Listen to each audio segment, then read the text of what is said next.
성경 말씀 사도행전 20장 20절, 26절, 31절을 먼저 보겠습니다. 사도행전 20장 20절, 26절, 31절. 자, 20절 먼저 읽겠습니다. 유익한 것은 무엇이든지 공중 앞에서나 각 집에서나 거리낌없이 너희에게 전하여 가르치고. 26절. 그러므로 오늘 너희에게 증거하노니 모든 사람의 피에 대하여 내가 깨끗하니. 31절입니다. 그러므로 너희가 일깨어 내가 3년이나 밤낮 쉬지 않고 눈물로 각 사람을 훈계한 것을 기억하라. 마태복음으로 넘어가겠습니다. 마태복음 18장 15절과 17절입니다. 마태복음 18장 15절입니다. 내 형제가 죄를 범하거든 가서 너와 그 사람과만 상대하여 권고하라. 만일 들으면 내가 네 형제를 얻은 것이요. 17절.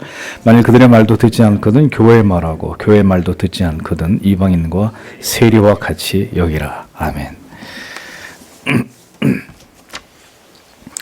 11장에 남은 한 몇 항이 있어요. 예, 교황이 세상의 권력에 대해서 집착하고 그 캐톨릭이 어떻게 그런 부분에 대해서 더럽혀졌는지. 근데 이거를 뭐 구체적인 몇 명의 예를 들어서 설명한 부분인데 굳이 뭐 제가 이렇게 여기서 이것을 설명할 필요는 없을 것 같고요. 여러분들이 그 남은 몇 항은 책을 그냥 읽어 보시고 참고하시면 될 것 같고 11장으로 넘어갑니다. 교회 재판권 맞나요? 11장? 12장? 맞죠? 12장. 네. 그래서 오늘은 권징의 본질, 목적, 그리고 시행 절차 1항에서 7항까지를 해설하도록 하겠습니다. 이게 굉장히 중요한 내용이기 때문에 여러분들이 잘 이해하시고 칼빈이 우리에게 강조하고 있는 이 내용을 오늘날 개혁교회들이 어떻게 지켜나가야 되고 실행해야 되는지에 대해서 바른 기준을 여러분들이 갖게 되시길 바랍니다. 첫 번째, 교회의 권징의 필요성과 그 본질. 자, 권징은 설명드린 바대로 열쇠의 권세와 영적 재판권에 의존하고 있습니다. 교회에서 공적인 사역을 수행하는 자들을 통상적으로 성직자라고 부를 때 우리는 먼저 모든 성도들이 복종해야 될 권징과 그 다음에 성직자에게 해당되는 권징에 대해서 이렇게 두 가지로 나뉘어서 칼빈이 이것을 설명을 합니다. 권징이라는 말이 사실 이렇게 권징이라는 말로 한국에 이렇게 번역된 게 상당히 우리에게 거부감을 이렇게 갖게 해요. 사실은 정확한 번역은 더 정확하게 번역을 하자면 교정이에요, 교정. 그런데 어찌됐든 권징과 실이라고 이렇게 통상적으로 사용되고 있어서 약간 이 말이 권위적으로 들리고 거부감을 가질 수 있는데, 근데 여러분, 사회나 심지어 가족이라도 권징이 없이는, 가정에서 어떤 엄격한 규율이 있어서 그것이 부모님을 통해서 혹은 가정 안의 위계 질서, 사회도 마찬가지고요. 이런 것이 없으면 질서와 권위가 유지될 수가 없는 법입니다. 그렇기 때문에 교회 역시도 그 질서를 유지하기 위해서 권징은 필수 불가결한 것이다라는 거죠. 그리스도의 구원의 도리가 교회의 영혼이듯이 권징은 그리스도의 몸의 지체들이 하나로 묶어서 제자리를 지키도록 해주는 근육의 역할을 한다. 이게 칼빈의 표현입니다. 구원의 도리가 교회의 영혼이라면 권징은 그리스도의 몸의 지체들이 하나로 묶여서 제자리를 지키도록 만들어주는 근육의 역할을 한다. 그러니까 없어서는 안 될 부분이라는 거죠. 권징을 제거하거나 권징의 회복을 방해하고자 하는 사람들은 교회를 와해시키는 자들로 이렇게 간주해야 된다는 겁니다. 권징을 왜 하느냐? 왜 그 교회 성도들에게 상처를 주느냐? 그런 거 하면 안 된다. 이렇게 주장하는 사람들, 성경 밖에 있는 사람들이라는 거죠. 이것을 거부하고 받아들이지 않는 사람들, 그리스도에게 속한 사람이라고 볼 수 없는 것입니다. 자, 뒤에서 더 설명하겠습니다만, 이런 교회의 재판권을 우습게 여기고 마음대로 그런 것으로 인해서 교회를 이탈해버리는 이런 경우들 절대로 하나님의 백성들이다라고 볼 수 없는 이런 부분들 분명히 존재한다는 것입니다. 각 사람이, 교회는 다양한 사람들이 오는 곳이잖아요. 누가 교회 오면 있어서 제재하는 그 법이 있나요? 부자나 가난한 자나 지식 있는 자나 없는 자나 국내인이나 국외인이나 모두가 다양한 사람들이 교회에 온단 말입니다. 그래서 각 사람이 모두 교회에 와서 그래서 그런 분들이 만약에 자기가 하고 싶은 대로 행하도록 그걸 허용하면 주님의 교회가 어떻게 되겠느냐는 거죠. 그러므로 교리를 전하는 일 외에도 훈계와 교정 등의 이런 보조 기능들을 덧붙여서 가르침을 받은 교리가 헛되지 않게 하는 일, 교리를 가르칠 뿐만 아니라 그렇게 살아가도록 교정하고 끊임없이 교육하는, 교도하는 이런 일들이 헛되지 않게 하는 일은 교회의 매우 중요한 존재의 사명이 아닐 수 없는 것이다라는 겁니다.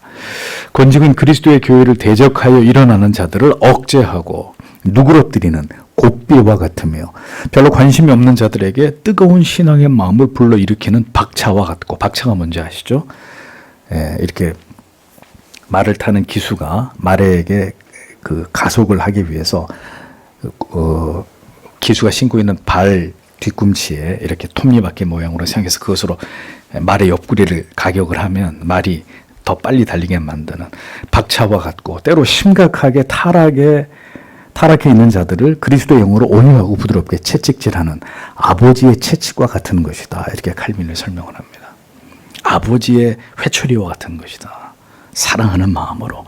권징은 그리스도께서 명하신 유일한 치유책이고 경건한 자들 사이에 항상 사용되어 온 것으로 이것을 지켜 행하는 교회라야 여러분 어떤 교회죠? 참된 교회, 바른 교회가 되는 것입니다. 바른 교회의 중요한 표지 가운데 하나가 권징의 성실한 집행이기 때문에. 두 번째로 교회의 권징의 절차입니다. 자, 권징의 기반은 훈계의 여지를 마련해 놓는 것에 있습니다. 내어 쫓고 그 명예를 훼손시키는 것에 목적이 있는 게 아니라 훈계의 여지를 마련해 놓는 것에 있다. 그러니까 누군가 성도 가운데 그의 의무를 수행하지 않거나 교만하게 행하거나 경건하게 생활하지 않거나 비난을 받아 마땅한 행동을 저질렀을 경우에 그 사람은 스스로 교회를 통해 자기가 훈계받는 것을 허용해야 돼요. 당신들이 뭔데 나한테 그런 소리를 합니까? 나는 그런 거 안 받아들입니까? 신자가 아니라는 얘기예요. 성도가 아니란 말이에요. 그 사람은. 훈계를 받는 것을 허용해야 하고 필요에 따라서는 각 사람이 그 형제를 훈계하도록 노력해야 합니다. 그래서 권징은 교회에서만, 교회 장로회에서만 다루는 게 아니라 상호 권징이라는 게 있어요. 성도들 여러분들끼리 먼저 1차적으로 형제, 성도님, 아무개 집사님 그렇게 하시면 안 됩니다. 더 이상 그렇게 하시면 안 돼요. 하나님이 기뻐하시지 않고 그 훈계를 듣지 않을 경우에는 교회 앞에 얘기할 수밖에 없습니다. 돌이키십시오. 상호 권징이 있는 거죠. 형제를 훈계하도록 노력해야 합니다. 그러나 목사와 장로들이 주의를 기울여서 이것을 이제 주로 결국 최종적으로 교회가 이것을 행할 때 이것의 이 재판권을 행사하는 주체는 목사와 장로회가 되는 거예요. 당회가 되는 거죠. 말씀을 전하는 일을 통한 전체적인 교훈으로 충분하지 않을 때 이제 집집마다 경계하고 권면하는 것은 그들의 중요한 임무다. 그래서 여러분 1차적 목사가 성도 여러분들을 향해서 1차적으로 하는 전체적인 훈계, 전체적인 권징은 설교예요, 설교. 그래서 설교 안에는 반드시 여러분들의 죄를 책망하고 훈계하는 요소가 들어가는 것입니다. 그것은 이 말씀이 정한 법이에요.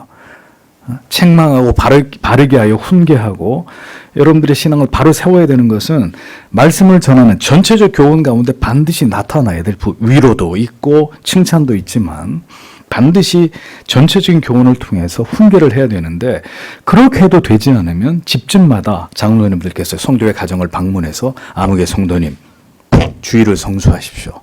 주일날 사업하시면 안 됩니다. 하나님이 기뻐하는 일이 아닙니다. 이렇게 개별적으로 권면하는 중요한 임무라는 거죠.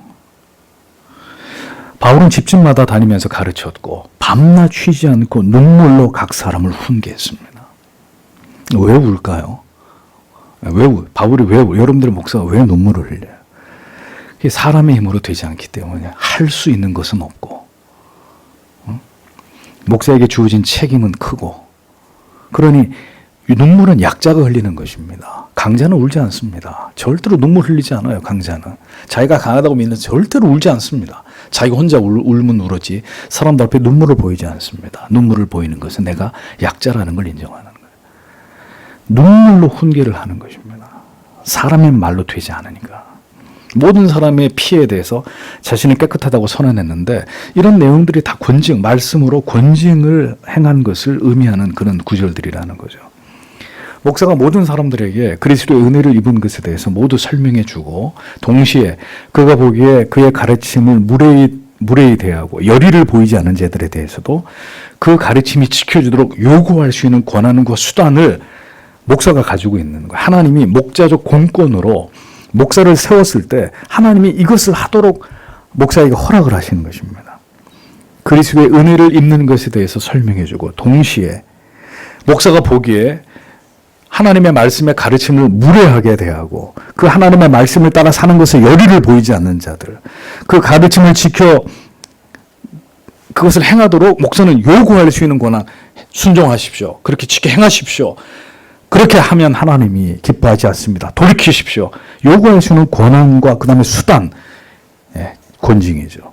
함께 가지고 있단 말이죠.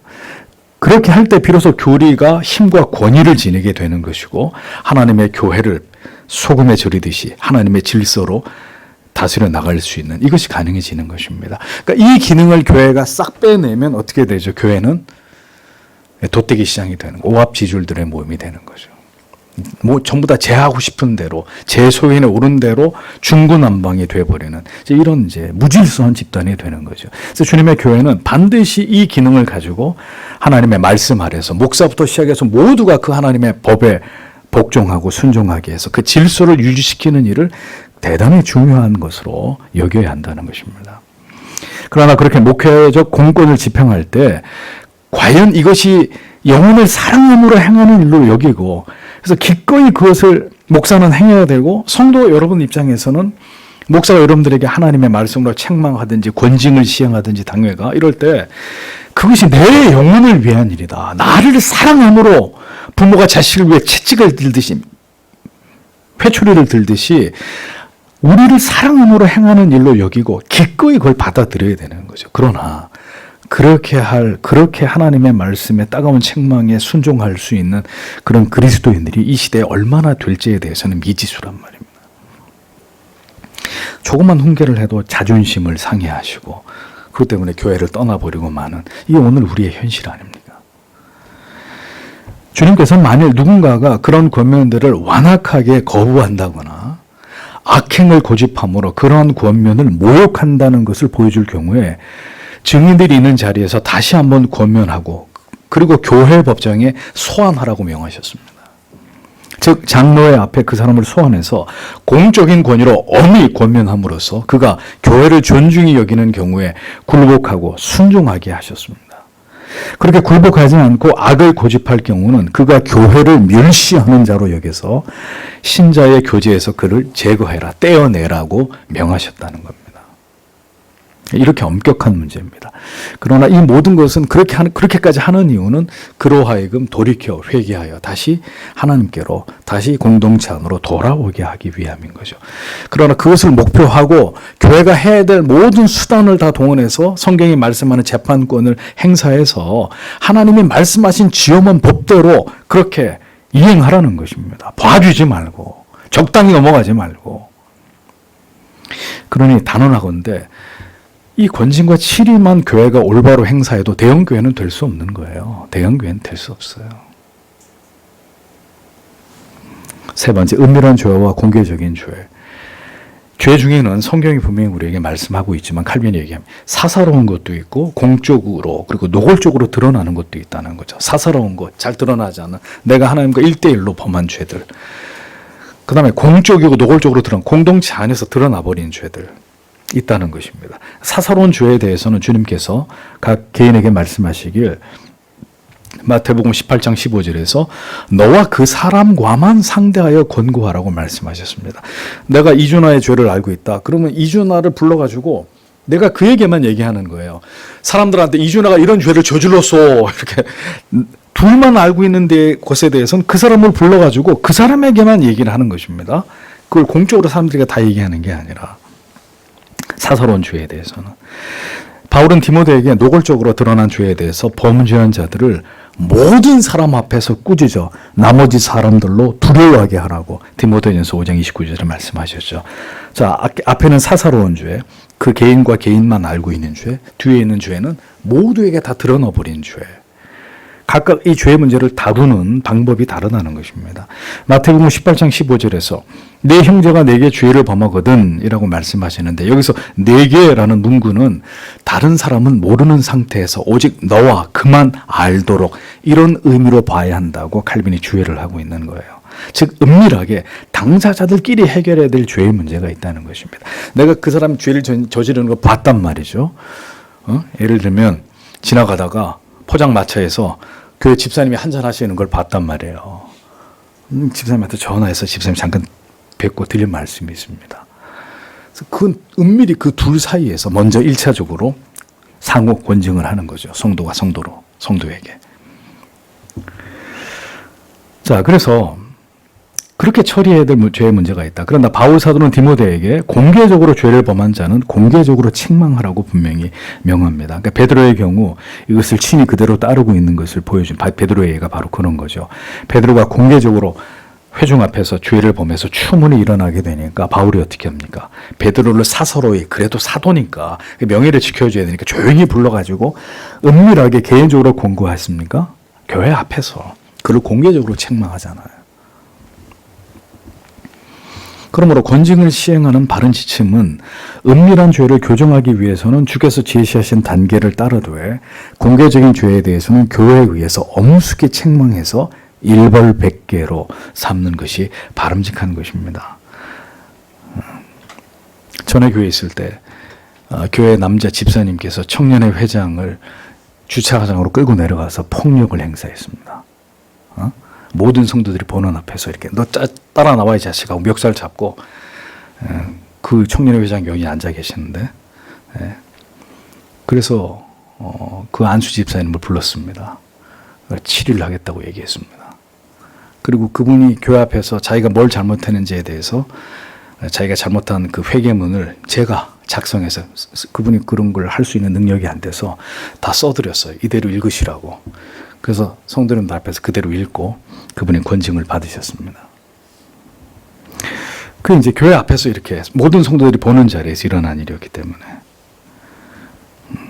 분명하게 밝혀드리건대, 교회가 죄를 치료하고 권징할 때 이것을 거부하고 교회를 이탈하는 자는 그리스도의 사람일 수 없습니다. 땅에서 매는 심각한 죄를 범하게 되는 것이고, 이 문제는 하늘에서도 매이는 것으로 귀결될 수 있다는 것을 분명히 기억해야 합니다. 그러하기에 교회도 성경의 가르침대로 신중하게 하나님 앞에서 권징을 시행해야 되고, 이를 받아들이는 성도도 자기의 어리석은 자존심이나 고집을 두려운 마음으로 하나님 앞에서 모두 내려놓고 회개의 기회로 삼아서 죄를 돌이키고 다시 회복되는 은혜의 과정을 성실하게 밟아야 하는 것입니다.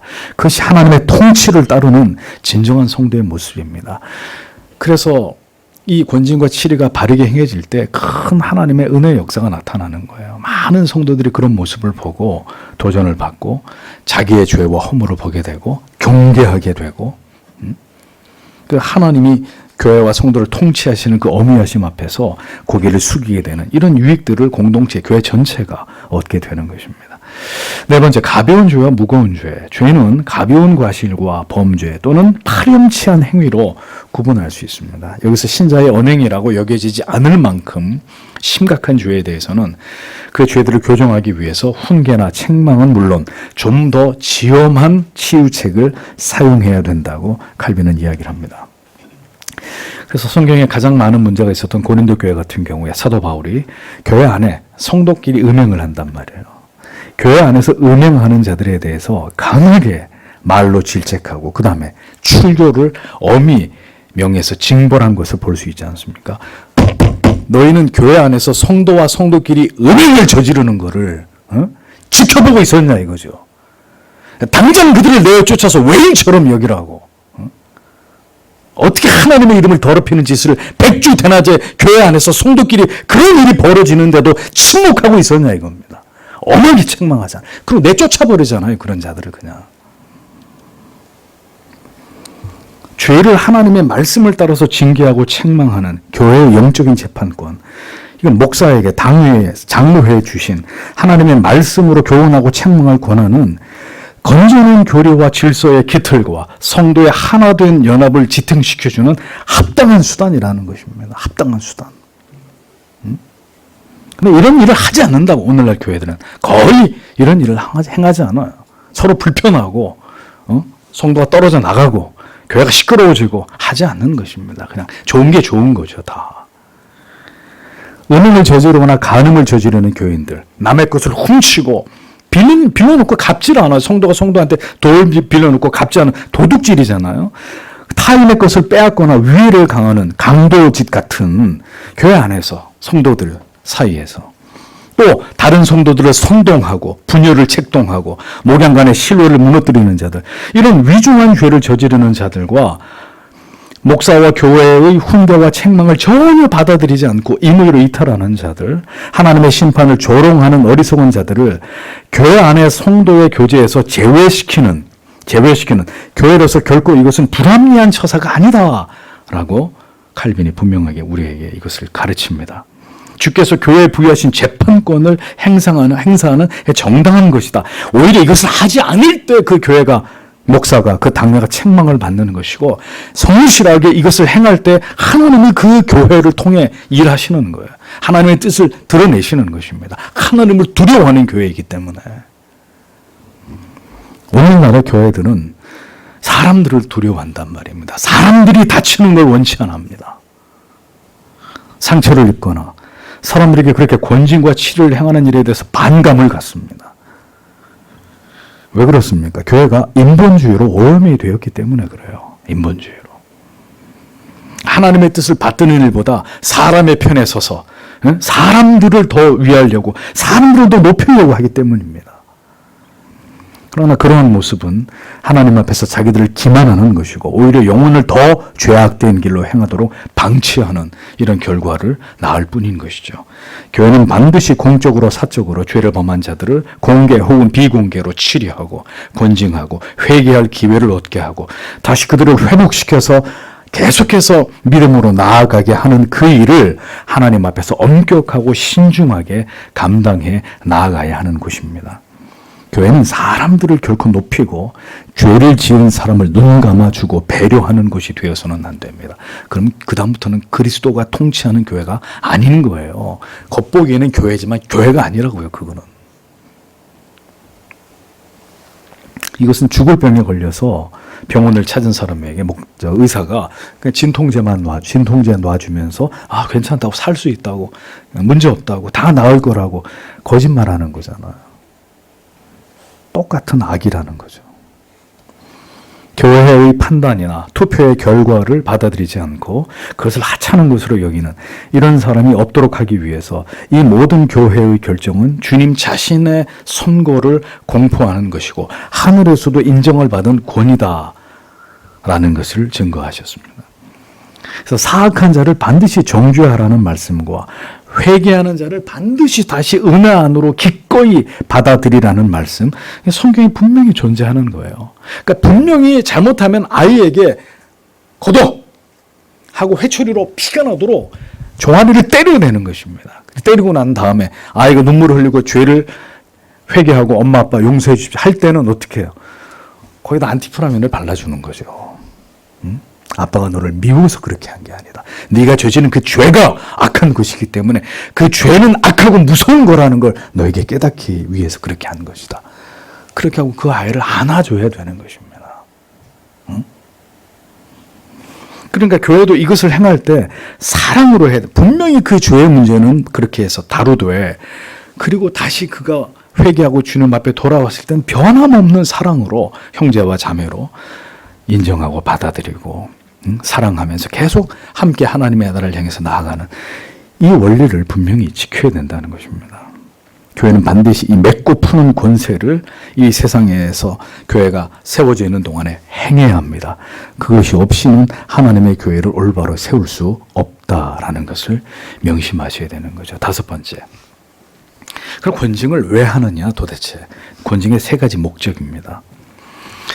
자, 성도를 교정하고 심지어 출교하는 일에 있어서까지 교회는 반드시 세 가지 목적을 염두해야 합니다. 첫째는 더럽고 수치스러운 삶을 사는 자들을 그리스도인으로 불러서 하나님의 존귀하심을 가리는 일이 없도록 하기 위해서 권징이 실시되어야 된다라고 칼빈은 가르칩니다. 그렇게 함으로써 거룩하신 하나님의 교회가 사악하고 파렴치한 집단으로 세상 사람들에게 보이지 않게 해야 한다. 교회가 권징과 치리를 엄격하게 행하는데 교회 안에서 벌어진 일 때문에 세상의 교회가 비웃음거리를 당하는 이런 일이 일어나겠습니까? 그러니까 교회가 그 일을 하지 않으니까 세상에 그게 다 까발려져가지고 그래 교회 머리 대신 그리스도의 이름을 먹칠하는 이런 일들이 일어나는 것입니다. 교회가 엄격하게 이 재판권을 가지고 성도들을 권징하고 치리하고 교정하면서 죄입니다. 돌아서야 됩니다. 회개하십시오. 라고 하면 그 양심의 가책을 받는 성도들이 돌이키고 회개를 할 터인데 교회가 그런 얘기를 하지 않고 그런 재판권을 행사하지 않으니까 계속 죄를 저지르다가 이게 세상의 탈로가 나는 거죠. 세상의 사법적인 것에 들통이 나서 결국은 세상 사람들 앞에서 아무교회 목사가 어떻게 하고 장로가 어떻게 하고 교회가 무슨 짓을 하고 오늘날 교회가 권징과 치료를 행하지 않은 그 끔찍한 결과물들을 보십시오. 세상의 뉴스에 목회자나 성도들이 각종 비리와 부패와 음란함 그대로 폭로되고 있습니다. 더럽고 추악한 죄를 교회가 치리하고 권징해서 회개케 하지 않을 때 그 모든 치욕은 교회의 머리 되신 그리스도께로 돌아가게 되는 것입니다. 그러므로 교회는 그 거룩하신 이름이 치욕으로 모욕을 당하지 않도록 하나님의 이름을 더럽히는 자들을 그 권속으로부터 제거해서 그가 회개하고 다시 깨끗해져서 하나님의 거룩한 공동체 안으로 돌아오도록 하는 이 일을 분명히 결행해야 된다는 거죠. 또한 성찬의 질서도 엄숙히 보존해서 시행함으로써 더럽혀지지 않게 해야 되는 것입니다. 죄를 짓고 회개하지 않은 사람이 버젓이 성찬에 참여하게 만드는 성찬에 참여할 자격도 없는 사람에게 만일 교회가 그를 제재하지 않고 그냥 아무렇지도 않게 성찬을 그렇게 매 주일마다 무슨 먹다 남은 빵 돌리듯이 이렇게 만약에 성찬을 시행한다면 칼빈이 얘기합니다. 주의 몸을 개에게 던지는 것 같은 신성 모독의 죄를 범하는 것이다. 이렇게 칼빈이 지적을 합니다. 요한 크리스토스톰, 황금의 요한 크리스토스톰은 권력자들을 두려워해서 성전에서 그들을 악한 권력자들을 제외시키지 못하는 사제들을 향해서 이렇게 얘기합니다. 그대들의 손에서 피를 요구할 것이다. 사람을 두려워하면 그 사람이 그대들을 비웃을 것이다. 그러나 하나님을 두려워하면 사람들이 그대들을 우러러 존경할 것이다. 집정관이나 고관이나 제왕 따위를 두려워하지 말자. 우리에게는 더 큰 권세가 있다. 진정으로 말하거니와 나는 그런 부패에 참여하기보다는 차라리 내 몸을 죽음에 내어주고 내 피를 흘릴 것이다. 이렇게 얘기했습니다. 거룩한 신비가 치욕을 당하지 않으려면 성찬을 분배하는 일을 매우 신중하게 해야 될 이 부분을 강조하고 있습니다. 그래서 전통적인 장로교회는 반드시 성찬을 행하기 전에 장로님들이 교인들의 가정을 신방을 합니다. 감춰진 죄가 있는지, 그 죄를 회개했는지, 회개하지 않은 죄가 없는지. 그래서 합당한 자에게 성찬에 참여하십시오. 혹은 이번 성찬에 참여하지 마십시오. 권고를 하는 거죠. 이러한 일에 교회 재판권이 필요하고 수찬 정지를 명하는 이런 명령이 반드시 요구되는 것입니다. 그러나 단언컨대 그렇게 하는 교회는 이 시대 거의 찾아보기 어렵다 하는 거죠. 여러분의 믿음이 성장해서 하나님의 말씀을 통한 목사의 훈계와 책망을 달게 받게 되시기를 저는 바라고, 교회가 내 아들과 내 딸을 심지어 권징해도 교회 결정이 옳습니다 라고 여길 수 있는 여러분은 그런 믿음을 가진 자들이 되시기를 축복합니다. 왜 아멘을 안 하시는 거예요? 조나단 에드워즈 목사님은 교회 중직자들의 자녀들이 춘화를 보고 있었습니다. 그래서 어떻게 권징과 치를 행했습니다. 그것이 그 교회 중직자를 비롯한 많은 성도들의 불만을 사게 됐고 몇 가지 이유가 덧붙여져서 결국 교회에서 쫓겨나게 됩니다. 칼빈 또한 준비되지 않은 채로 귀족들이 또 군병들이 성천에 참여하는 것을 강력하게 막아서기도 했습니다. 자, 그런 일을 자꾸 행하니까 그의 대적들이 칼빈이 지나가는데 미친 개를 풀어놓습니다. 그 개한테 물리는 이런 수모를 당하기도 합니다. 하나님의 법을 지키고자 하는 그 중심이 목회자에게, 장로에게 요구되는 것입니다. 인간의 편에 서면 안 되고 하나님의 법을 집행하고자 하는, 그래서 죄인들을 하나님의 자비 앞에 무릎 꿇게 하는 일에 누구도 예외 없이 이 일들을 교회를 통해서 행하고자 하는, 하나님을 두려워하는 그 마음이 교회의 재판권을 행사하는 자들에게 반드시 요구된다라는 것을 기억하셔야 합니다. 이것은 부끄러운 일이 아니에요. 혹시 여러분 가운데 앞으로 누군가 여러분들이 이 교회를 통해서 또 권정을 받으실 때 아주 죄 안 지는 사람이 어디 있어요? 다만 그가 권정을 받는 것은 그 죄가 드러났기 때문이고 또 내 죄를 누군가가 믿음의 지식들이 알게 됐기 때문인 거지. 죄 안 지는 사람이 어디 있습니까? 그럼 그것을 감사하게 생각하고 이것이 내 영혼이 사는 길이고 내 영혼이 바르게 교정되는 길이다. 이렇게 믿고 그걸 받아들여야지. 교회가 여기밖에 없나? 어디 감히 나를. 그 사람이 어떻게 신자냐 말이죠. 권징의 두 번째 목적은 선인들이 악인들과 어울림으로써 그들의 영혼이 오염되는 것을 막기 위함입니다. 인간들에게는 항상 바른 길을 떠나서 방황하려고 하는 성향이 존재해. 뭔가 반항하고 거부하고 그것과 뜻을 달리하려고 하는 이런 성향이 존재합니다. 항상 악한 것에, 진리가 아닌 것에 기울어지고 영향을 받으려는 이런 경향이, 이런 성향이 있단 말입니다. 악한 일들을 보고 올바른 삶에서부터 그의 영향을 받아 이탈하는 일들이 종종 발생한다는 거죠. 그릇된 신앙의 모습을 가진 자들이 유유상종처럼 그러한 부류의 교인들끼리 친해지고 결속되는 이런 경우들이 교회 안에서 나타난단 말이죠. 하여 사도는 고린도 교회 교인들에게 음행하는 자들과, 그들은 분명히 교인입니다. 지금 이 불신자를 얘기하는 게 아니에요. 음행하는 자들, 그럼에도 불구하고 교제를 끊어라. 바울이 말하기를 적은 누룩이 온 덩어리에 퍼지는 것을 알지 못하느냐. 교인들에게 일갈하고 있는 거죠. 누룩과 같은 어떤 이의 죄악이 교회 전체를 위험에 빠뜨리는 거예요. 그래서 도려내라는 거예요. 모든 교제를 금지시키는 겁니다. 고린도전서 5장 11절에 만일 어떤 형제라 일컫는 자가 음행하거나 탐욕을 부리거나 우상숭배를 하거나 모욕하거나 술 취하거나 속여 빼앗거든 사귀지도 말고 그런 자와는 함께 먹지도 말라. 이렇게 분명히 명시하고 있습니다. 때로 교회는 교회 전체를, 성도 전체를 보호하기 위해서 한때 우리의 믿음의 형제였던, 자매였던, 지체였던 자에게 출교를 명해야 되는 어려운 일들을 그러나 반드시 집행해야 되는 것입니다. 그것으로 교회를 지키는 일은 주님이 명하신 일입니다.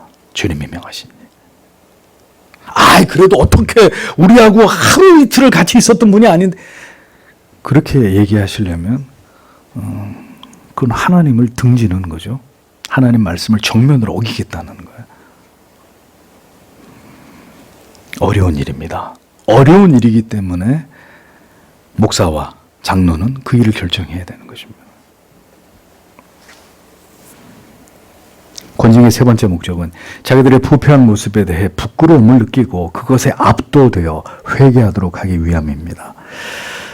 여러분, 온유하게만 대할 때 권위를 우습게 여기던 자들이 자기들의 악행에 대해서 강력하게 징계의 채찍을 맞게 되면 마음에 깨닫게 되는 유익을 얻게 된다는 거죠. 물론 다 그런 건 아닙니다. 택자만 그렇습니다.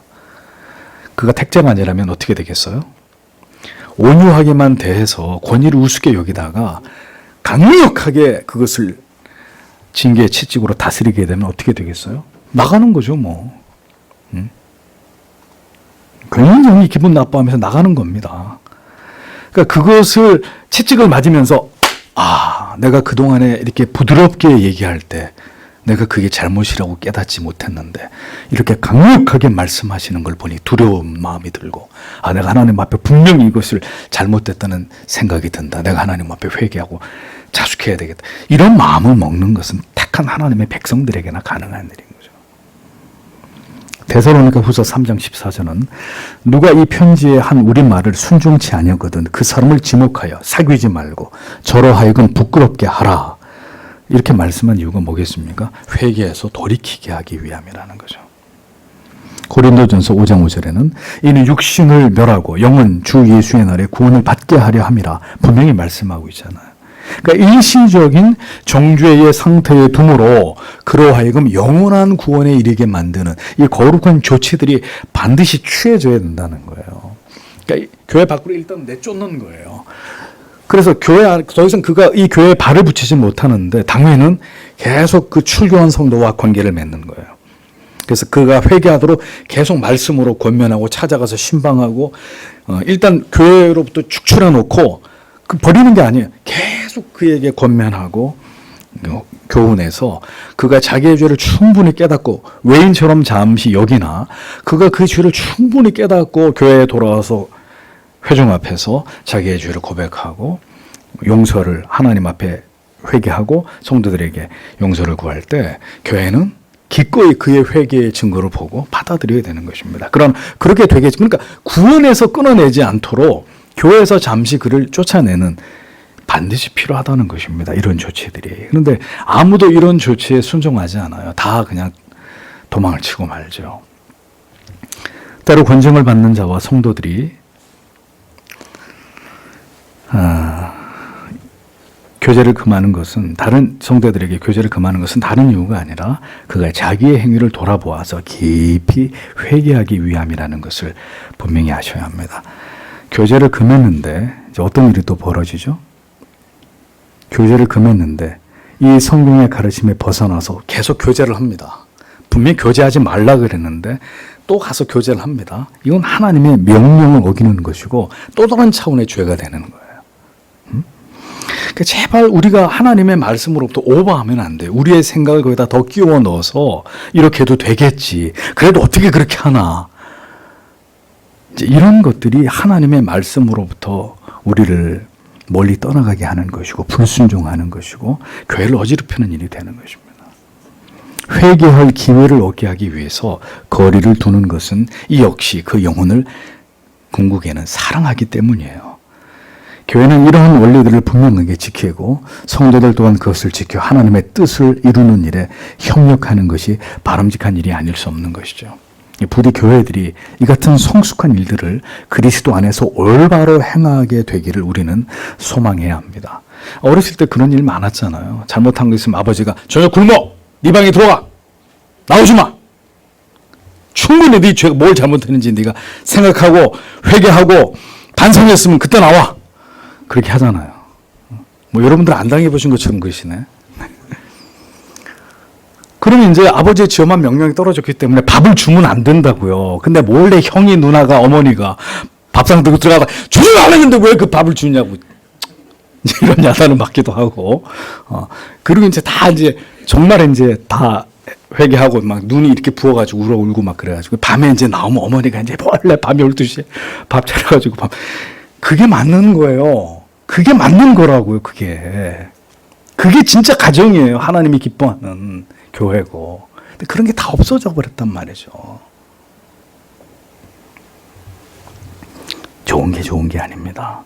내 편은 무조건 감싸주고 반대편은 여지없이 폭로해가지고 가혹하게 대하는 이런 일들은 그리스도 교회 안에서 사라져야 될 악이란 말입니다.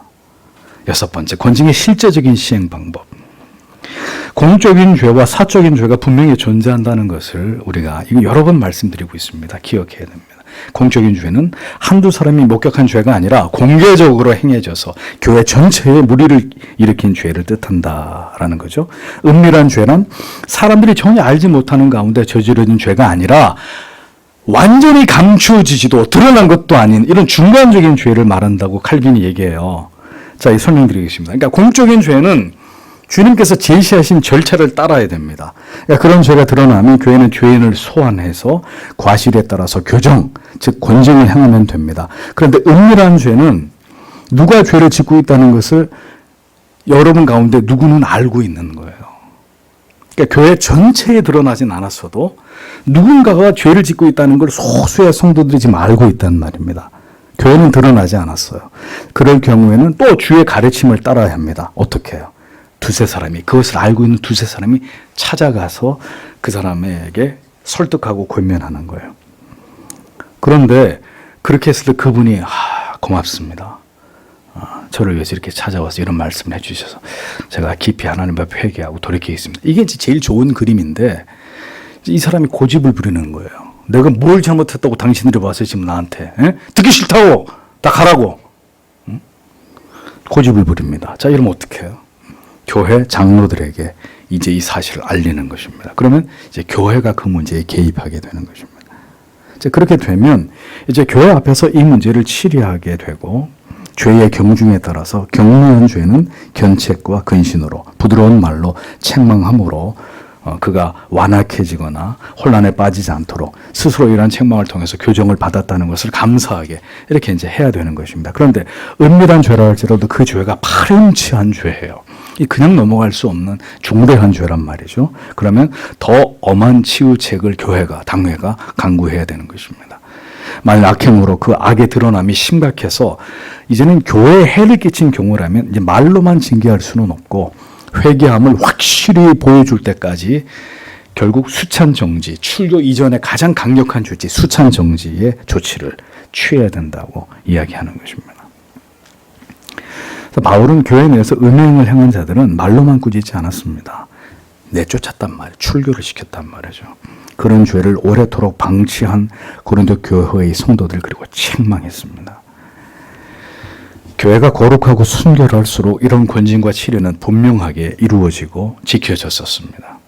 그리고 그런 일은 낯선 일들이 아니었습니다. 과거의 교회에서는 그런 일들이 고신교단만 해도 과거의 한 세대 전만 해도 교회 권사님이 자기 딸을 믿지 않는 집에 시집 보내서 권징해버렸어요. 그 권사님. 면직시켜버렸죠. 이젠 그런 일들이 일어나지 않는다고요, 교회 안에서요.